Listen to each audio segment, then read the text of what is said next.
स्पष्ट हुआ कि वो अज्ञात अपराधी जो है मोटरसाइकिल से आए हुए थे और गोली मार करके हत्या की गई थी।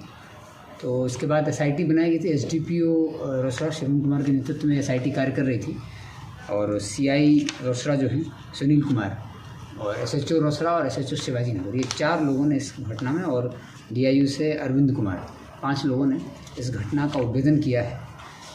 जैसे ये घटना हुई उसके बाद परिवारजन, जो मृतक के परिजन थे, वो तुरंत अपने ही गांव के दूसरे समुदाय के लोगों पर आरोप लगा रहे थे और लॉ एंड ऑर्डर की स्थिति भी वहाँ पे उत्पन्न हुई थी। कुछ लोगों को घर में घेर करके और मारपीट करने का प्रयास किया गया था, लेकिन जब तक पुलिस वहाँ पहुँच गई थी तो वो सफल नहीं हो पाए थे।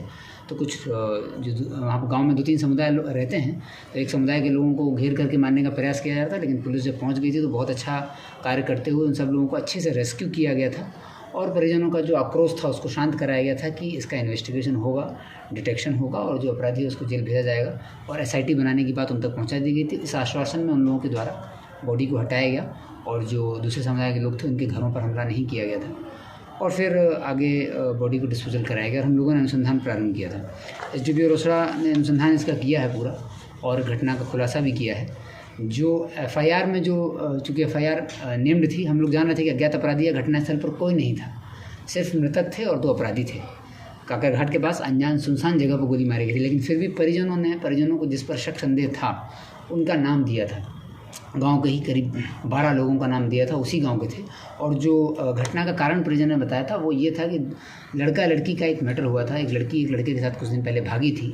2 अलग अलग समुदाय थे। मृतक जिस समुदाय थे उससे उस समुदाय के लोग थे और दूसरे समुदाय के लोग थे, जिन पर दोनों समुदायों के बीच में लड़का लड़की का मामला हुआ था, जिसको लेकर के मृतक के परिजनों का आरोप था कि दूसरे समुदाय के लोगों ने इनको आकर के मारा है।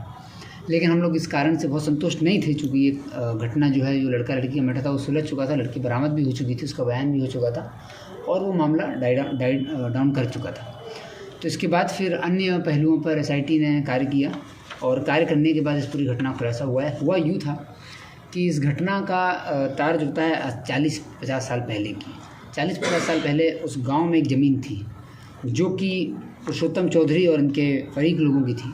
इन लोगों ने रहती में कुछ ज़मीन दी होगी और जो पहले जो चलता था कि ज़मीन दे दी है किसी को जोतने के लिए, और जोतने के लिए लोग अपना उस पर जोतते थे, लेकिन जिन लोगों को ज़मीन दी गई थी जोतने की, धीरे धीरे उन लोगों ने ज़मीन पर कब्जा कर लिया।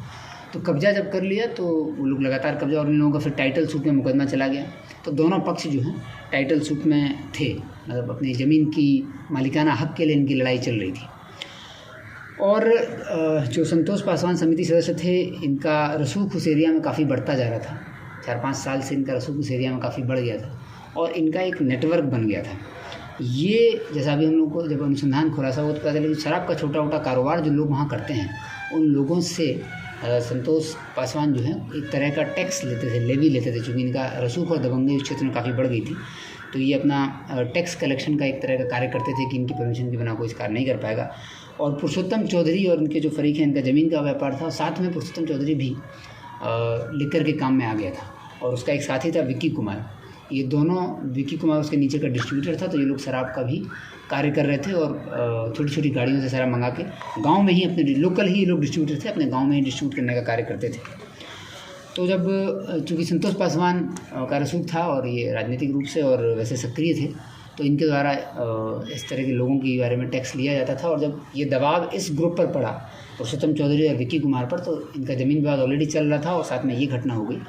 तो और कुछ दिन पहले जब ये अचानक कैसे हुआ, ये चल तो रहा है काफ़ी समय से ज़मीन का विवाद का, अचानक कुछ दिन पहले इसकी जो शराब थी, लिकर मंगाई थी इन्होंने, वो संतोष पासवान ने छीन ली थी। टैक्स चूँकि ये लोग नहीं दे रहे थे, टैक्स का विरोध कर रहे थे, एक तरीके का लेवी ये लोग वसूल रहा था, उसका जब विरोध कर रहा था तो उस लिकर को इसने छीन लिया था संतोष पासवान ने। तब इन लोगों ने एक प्लान बनाया। अब पुरुषोत्तम चौधरी भी पुराना अपराधी है, संतोष पासवान की भी छवि मैंने आपको बताई कैसी रही है क्षेत्र में, और जो विक्की कुमार है वो भी शराब का ही कार्य कर रहा था। तो ये पुरुषोत्तम चौधरी पहले भी मर्डर के केस में बेगूसराय से जेल जा चुका है। वहाँ पर जेल में इसकी मुलाकात अपने पुराने स्कूल के दोस्त अमन पोद्दार से हुई थी। अमन पोद्दार बेगूसराय का रहने वाला है, ये शूटर है, इसने भी कई हत्या की घटनाएँ की हैं जैसा अभी तक हम लोगों को पता चला है।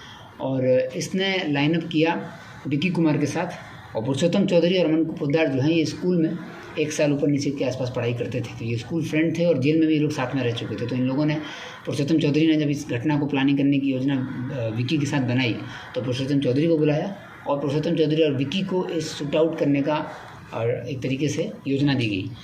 इसमें कोई शूटर को हायर करने जैसी बात सामने नहीं आ रही है, क्योंकि पुरुषोत्तम चौधरी से बृहद पूछताछ हुई तो पुरुषोत्तम चौधरी ने कन्फेस किया कि चूँकि अमन इसका दोस्त था और पहले भी घटनाएं कर चुका है, तो दोस्ती में वो घटना किया और उस विक्की का अपना नेटवर्क था, तो विक्की को भी अपना जो रिटेलिएशन लेना था, बदला लेना था। उसके बाद इन लोगों ने घटना की प्लानिंग की और एक दिन पहले घटना की रेकी की। मृतक की जो है वो मेडिकल की एक दुकान भी थी और रोसड़ा प्राय आना जाना मृतक करते थे, तो काकरघाट के जो पुल है वहीं पर ही इन लोगों ने एक दिन पहले रेकी की और उनके आने जाने का टाइम देखा।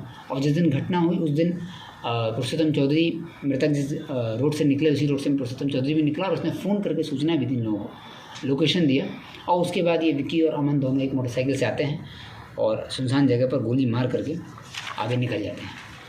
उसके बाद फिर ये लोग अपने अपने जगह भाग गए हैं, लेकिन हम लोगों ने जब टेक्निकल अनुसंधान किया और परिवार ने जो नाम दिया था जिन लोगों का, वो सभी लोग निर्दोष हैं, उन सब लोगों का हत्या से कोई लेना देना नहीं है। कुछ नेम्ड लोगों को जेल भेजा गया था, उनको अब तुरंत ही रिहाई का प्रस्ताव कोर्ट में भेजा जाएगा, जेल में उनको रिहाई कराई जाएगी। और जो मेन षड्यंत्र करता है पुरुषोत्तम चौधरी, उसको गिरफ्तार कर लिया गया है। 2 इसमें शूटर जो सामने आए हैं, अमन पोद्दार और विक्की कुमार, इनकी गिरफ्तारी के लिए अब टीम कार्य कर रही है। शीघ्र इनको गिरफ्तार किया जाएगा। पुरुषोत्तम चौधरी के पास से एक हथियार भी बरामद हुआ है और एक जिंदा कारतूस ही मिला है। और जो मोबाइल जो ये उपयोग कर रहे थे जिससे घटना को अंजाम दिया गया, वो मोबाइल भी इनके साथ बना। तो कुल मिला के इस घटना में जो जड़ है वो ज़मीन विवाद थी। पुरुषोत्तम चौधरी, इसमें एक चीज़ और थी कि पुरुषोत्तम चौधरी जो हैं वो चूँकि ये लोग ज़मीन का जो मैटर था उस मैटर को लेकर के बार बार पुरुषोत्तम चौधरी अपनी ज़मीन को वापस करने का, चूँकि कोर्ट में तो केस चले रहा था, लेकिन ये लोग अन्य तरहों से भी प्रयास करते रहते थे।